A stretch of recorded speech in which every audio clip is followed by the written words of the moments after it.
Bismillahirrahmanirrahim. Assalamualaikum warahmatullahi wabarakatuh. Sesuai dengan keinginan saya dan kita semua, ternyata Habib kita, Habib Noval masih bersama kita semua.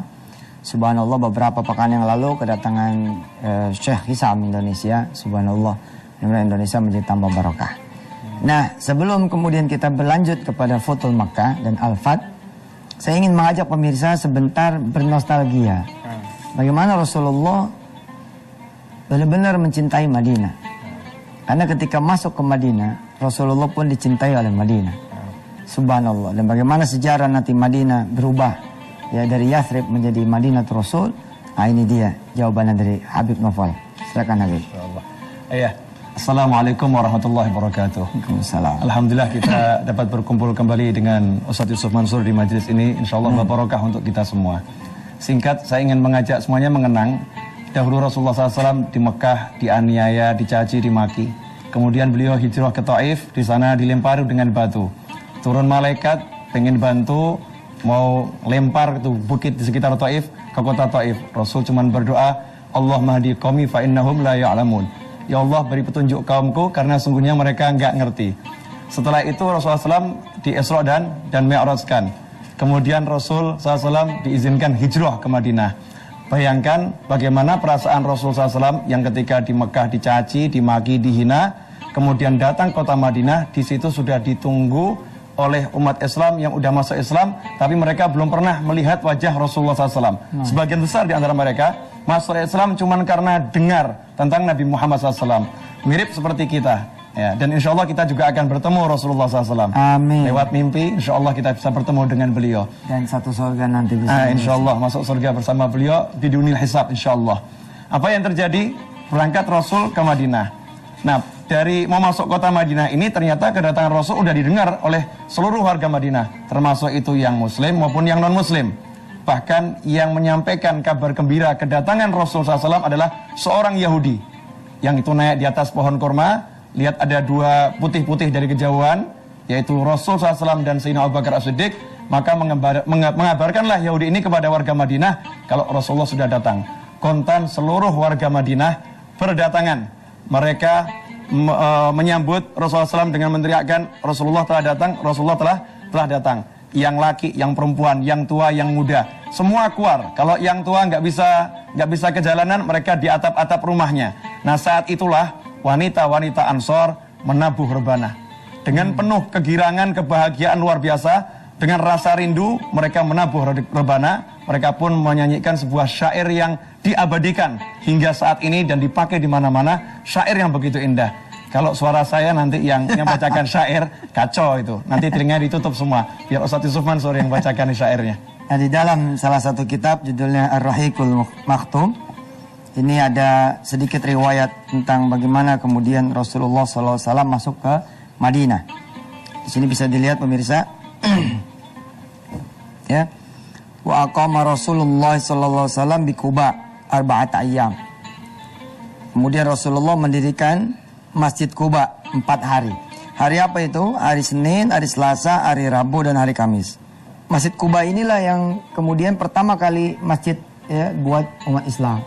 Ya, untuk Madinah dan untuk semuanya kecuali Ka'bah. Nah, ini di sini Rasulullah kemudian dipakainya hari Jumat. Lah kemudian masuk ya. Masuk ke Madinah, ad-dukhulu fil Madinah, masuk ke kota Madinah, tsumma sara Nabiyyu sallallahu alaihi wasallam ba'dal Jum'ah. yakni setelah Jum'ah hatta dakhala al-Madinah wa min dzalikal yaum sumiyat baldatu Yathrib bi Madinatir Rasul. Disebutlah sejak saat itu, sejak hari Jumat itu, Yathrib dikenal menjadi kotanya Rasul. Subhanallah, ini disebut seperti yang Habib bilang, pada keluar, pada nyambut segala macam, bahkan disebut di sini wa taghanat banatul ansar bi ghayatil farah wasurur.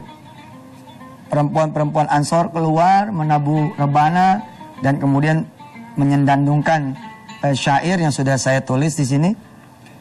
Bisa dilihat pemirsa. Ini sih kalau orang-orang Muslim mesti hafal lah ini.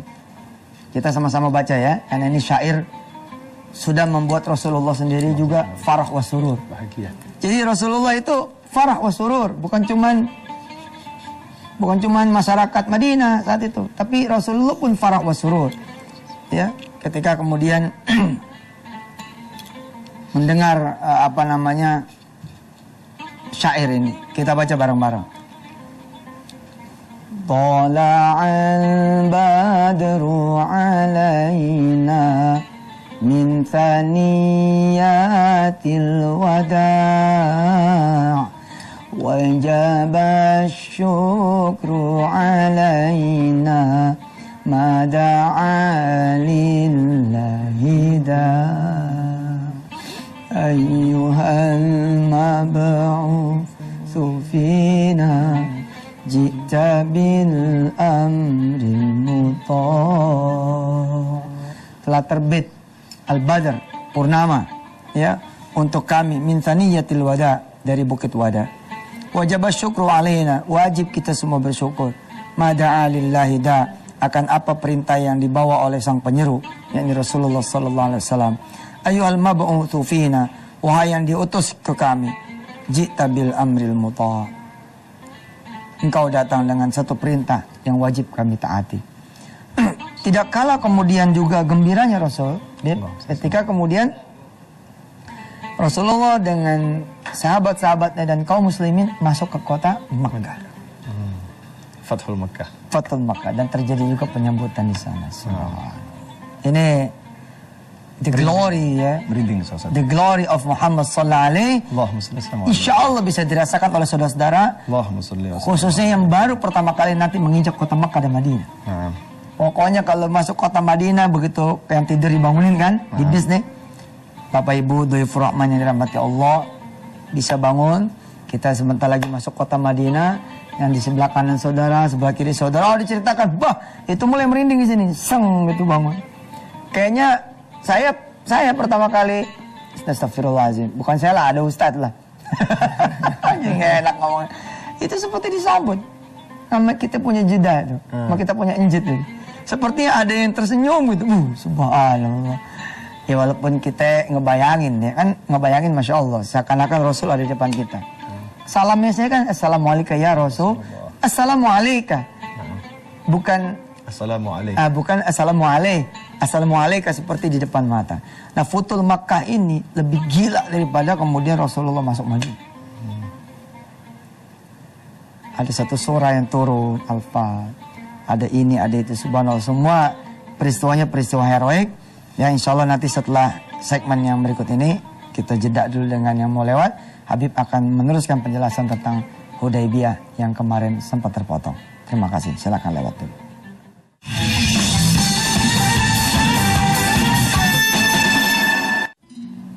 Baik, Bib, langsung Bib, silakan. Ya, kemarin kita sudah bersama-sama membahas tentang perjanjian Hudaybiyah. Ada beberapa hal yang menarik tentang perjanjian Hudaybiyah. Sebetulnya perjanjian itu terjadi tidak serta-merta langsung terjadi kesepakatan. Beberapa kali utusan orang-orang kafir Quraisy memberikan tawaran dan Rasul juga memberikan tawaran.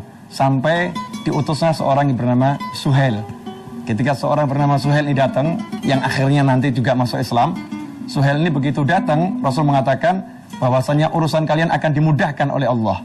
Kenapa? Karena yang datang namanya Suhail. Dalam bahasa Arab artinya mudah gitu. Karena yang datang orang yang namanya mudah, Rasul mengatakan urusanmu akan dipermudah oleh Allah. Begini memang kebiasaan Rasulullah SAW, beliau suka dengan fa'al khair, pertanda baik. Jadi di Islam itu mengambil pertanda baik itu sunnah, boleh. Tapi kalau mengambil pertanda buruk haram, nggak boleh. Misal kita mau keluar, datang orang yang namanya bangkrut misal. Wah, waduh bangkrut nih gua nih, nggak mungkin. Nah, itu nggak boleh, haram. Atau ada tokek gitu kan? Atau cicak jatuh. Cicak jatuh. Kemudian kalau ada pertanda buruk nggak boleh kita meyakini, haram hukumnya. Tapi pertanda baik itu boleh dan bahkan dianjurkan seperti yang dilakukan Rasulullah SAW dalam berbagai kesempatan. Nah, terciptalah perdamaian damai. Nah, di situ ada banyak poin dalam perdamaian damai, perjanjian damai tersebut. Ada satu hal yang menarik, 10 tahun Rasul mengajukan gencatan senjata, tidak boleh ada peperangan. Singkatnya begini, setelah terjadi perjanjian ini kemudian dijalankan, apa yang dilakukan Nabi Muhammad SAW? Perjanjian ini kalau dilihat dari isi-isinya, butir-butirnya, seakan-akan merugikan umat Islam. Dimana kalau ada umat Islam yang kemudian murtad, kemudian kembali ke orang kafir, nggak boleh dikembalikan, nggak boleh dikejar, nggak boleh ditahan. Tapi kalau ada orang kafir yang masuk Islam, maka harus dikembalikan pada orang-orang kafir. Banyak poin. 10 tahun tidak boleh berperang. Tapi ternyata poin ini justru menjadi keuntungan untuk Islam. Kenapa? Dengan adanya perdamaian, maka masyarakat itu berbaur. Masyarakat datang ke kota Madinah, masyarakat datang ke kota Mekah. Maka terjadilah komunikasi yang baik antara warga. Sehingga umat Islam dengan leluasa, karena ada perjanjian, dengan leluasa menyebarkan Islamnya, menyampaikan Islamnya. Hasilnya, ketika Rasul SAW berangkat ke Mekah pertama kali itu, sebelum terjadi Sulh Hudaybiyah, jumlahnya hanya 1.400 orang yang berangkat. Ketika Fathul Mekah 2 tahun setelah itu, 2 tahun setelah Sulh Hudaybiyah, ketika Fathul Mekah udah puluhan ribu orang yang ikut untuk Fathul Mekah. Jadi lebih dari 10 kali lipat jumlah umat Islam yang masuk ke dalam agama Islam berkat perjanjian tersebut. Nah, menariknya Ustadz, ternyata Rasulullah SAW memanfaatkan momen itu untuk tulis surat kepada raja-raja yang ada di dunia. Nah, dalam tulis surat ini ada hal yang menarik. Ada hal yang menarik, banyak hal. Rasulullah SAW tidak pernah berputus asa kepada siapapun orangnya. Entah itu raja ini, entah itu pimpinan ini, entah jelas-jelas kafirnya, jelas-jelas pengisnya. Rasul tidak pernah mencap, gak mungkin dia masuk Islam, gak pernah. Tapi Rasul, wa ma'alaika illal balah. Tugasmu menyampaikan, dan itu disampaikan. Lain halnya dengan kita. Gak pernah kita kirim surat mengajak untuk masuk Islam. Lain yang dilakukan Rasulullah SAW. Nah, yang menarik, saat itu sahabat mengatakan, ya Rasulullah, mereka tidak akan terima surat kalau tidak dikasih stempel. Nah, stempel ini kebiasaan orang-orang di luar Islam. Kalau tidak dikasih stempel, mereka tidak akan terima. Apa yang dilakukan Nabi Muhammad SAW? Apakah beliau mengatakan, saya Rasul, nggak peduli, mereka mau terima, mereka nggak mau terima, pokoknya saya nggak mau buat stempel. Apakah seperti itu? Tidak. Ternyata hal yang baik dari luar Islam ini oleh Rasul SAW diterima. Kalau begitu, buatkan saya stempel. Buatkan saya stempel agar surat ini bisa diterima. Artinya, Rasul mengikuti aturan main orang-orang di luar Islam tersebut selama tidak melanggar aturannya Allah Azza wa Jalla. Betapa bijaksananya beliau. Sehingga dibuatlah stempel, yaitu berwujud cincin, yang tulisannya di situ adalah Muhammadun Rasulullah. Kembali lagi, yang dihapus tadi, Muhammadun Rasulullah, dijadikan stempel. Sehingga di setiap surat, di situ ada bubuhan stempel Rasul, Muhammadun Rasulullah. Subhanallah. Dan menariknya itu cincin terdiri dari 3 baris. Ya, 3 baris. Baris yang paling atas adalah Allah. Atas tulisan Allah. Yang di tengah Rasul. Yang di bawah Muhammad. Artinya Nabi Muhammad SAW meletakkan tulisan Allah itu di atas. Itu ada beliau kepada Allah. Nah, Muhammadun dibacanya dari bawah. Muhammadun Rasulullah.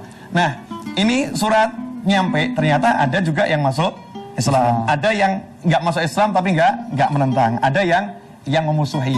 Nah, hasil dari semua itu Islam dikenal di berbagai belahan dunia. Lewat jalan damai inilah ketika ada perdamaian, hasilnya banyak orang yang masuk ke dalam agama Islam. Ini salah satu metode dakwah yang dipakai oleh Nabi Muhammad SAW dan sangat efektif. Nah, kita harusnya coba ini Ustaz, mulai kirim surat sekarang.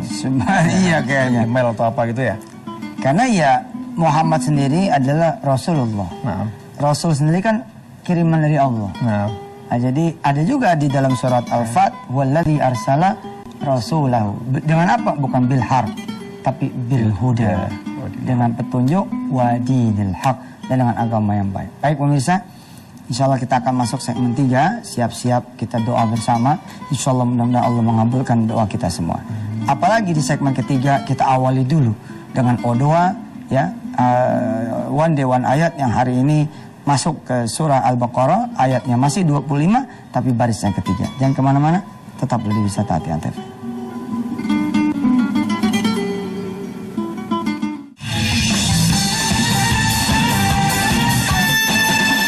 Baik, pemirsa, bila mana pemirsa pernah mendengar ada perjanjian Helsinki misalkan. Bila mana saudara mendengar perjanjian Laut Pasifik, segala macam, sungguhnya gitu loh. Ternyata permainan politik ya, peta politik yang dimainkan oleh Rasulullah begitu cantik. Bagaimana Rasulullah yang dibilang kutunya Arab ya, tapi bisa bersanding bareng gitu kan sama pembesar-pembesar Makkah itu, yang tadinya nggak dianggap tiba-tiba bisa duduk bersama untuk menandatangani satu perjanjian. Tentu ini adalah sebuah kisah yang menarik untuk diikuti sebelum masuk Al-Fat. Ini Masya Allah, kita belum membahas satupun ayat dari surah Al-Fat.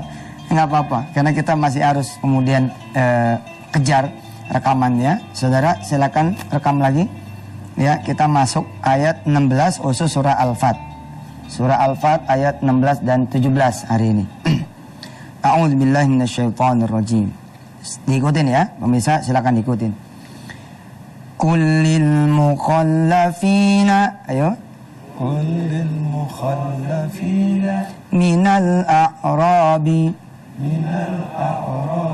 satud'auna ila qaumin satud'auna ila qaumin uli ba'sin syadidin tuqatilunahum aw yuslimun fa in tuti'u yu'tikumullahu ajran hasana wa in tatawallaw kama tawallaytum min qablu yu'adzibkum azaban alima laysa 'alal a'ma harajun wala 'alal a'raji harajun wala 'alal maridi haraj wa man yuti'illaha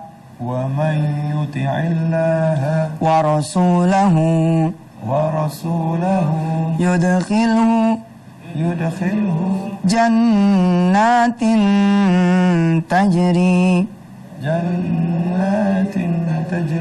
min tahtihal anhar wa man yatawalla yu'adzibhu azaban alima. Masya Allah, penuh berkah acara pagi-pagi ini. Baik pemirsa, kita masuk doanya ayat ke-25 surah Al-Baqarah ya. Baris yang ketiga. Ikutin lagi, ngaji lagi bareng-bareng. A'udzubillahi minasyaitonirrajim. Qalu hadzal ladzi, ayo. Qalu hadzal ladzi ruziqna min qablu wa utu bihi mutasyabiha walahum fiha azwajum mutahharah wa hum fiha khalidun. Shadaqallahul azim. Sekarang saatnya berdoa, Abi. Abi pimpin. Pemirsa saat ini sedang ada di depan televisi, bahkan ada di antaranya berhenti di jalan-jalan. Fadhal pimpin. Bismillahirrahmanirrahim. Para pemirsa dimanapun Anda berada, mari Anda berdoa, menghadapkan diri kepada Allah, mohonkan apa yang dimohonkan, karena saat ini bersama-sama dengan kita para malaikat mengaminkan doa-doa kita. Amin. Mari ya Allah, dengan berkat Nabi Muhammad SAW, kabulkanlah doa-doa dari saudara-saudara kami ini. Amin. Ya Allah, silakan dimanapun mereka berdoa, dimanapun mereka berada, kabulkanlah doa-doanya ya Allah. Amin. Kabulkanlah ya Arhamar Rahimin. Amin. Kabulkanlah ya Arhamar Rahimin. Amin. Ya Allah, jadikanlah para malaikatmu mengaminkan doa-doa ini ya Allah. Jadikanlah para malaikatmu mengaminkan doa-doa ini ya Allah. Dan sertakanlah kami dalam keberkahan ini ya Arhamar Rahimin. Sertakan kami ya Arhamar Rahimin. Ya Allah, dengan berkat amin dari Ustaz Yusuf Yusuf Mansur, amin penghafal Al-Quran, dan amin ya semua orang yang mengaminkan di tempat ini ya Arhamar Rahimin. Kabulkanlah doa semuanya ya Allah. Ya mujibad da'awat, ya mujibad da'awat, ya mujibad da'awat, ya Arhamar Rahimin, ya Arhamar Rahimin, ya Arhamar Rahimin. Wa sallallahu ala sayyidina wa maulana Muhammadin wa ala alihi wa sahbihi wasallam. Alhamdulillahi rabbil alamin. Alhamdulillah. Terus pemirsa berdoa, jangan habis dulu, terus aja dulu berdoa sampai nanti kemudian kita dapat ketenangan batin dari Allah SWT. Terima kasih. Saya Sumansur dan Habib Noval mengucapkan banyak-banyak terima kasih. Sampai ketemu lagi. Wassalamualaikum warahmatullahi wabarakatuh. Waalaikumsalam warahmatullahi wabarakatuh.